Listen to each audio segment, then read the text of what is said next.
What are the implications? What are the assumptions? What I've come to realize is that very, very often we confuse the two. We confuse assumptions with implications.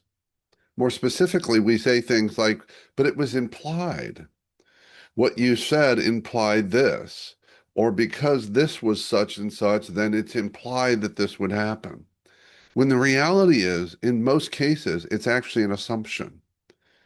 Because impliedness is in the eye of the beholder, and it represents or evidences lazy communication, incomplete communication, unclear communication. We have that saying that says that, when I assume I make an ass out of you and of me, and that's what's happening, but we label it as an implication because it feels better, it sounds better, it feels more logical, it feels less emotional, it feels more like it's the other person's fault. And that's really what's happening, right? Because if I make an assumption, I made an assumption about you and everyone else and everything else because it's my assumption. But if something is implied, I'm saying to you, you implied it. It was implied in what you said, what you did, how you said it, when you said it, all the context. So notice that subtlety. I make assumptions, but make really what I do is I make assumptions when I say that you have implied something because I've got my finger pointed at you. It's your fault.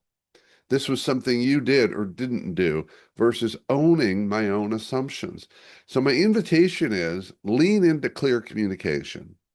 If you feel like something's implied, especially when you're aware of you're sensing that implication, clarify it. Ask questions. Be curious.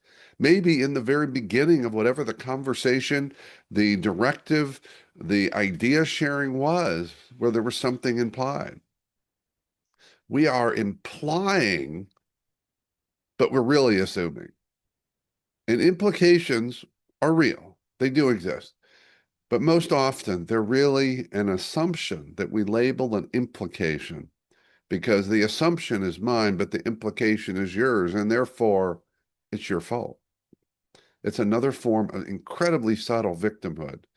So I invite you to take a look. Where are you seeing some things implied when it's really something that you have assumed? That's my thought for the day. See you next time.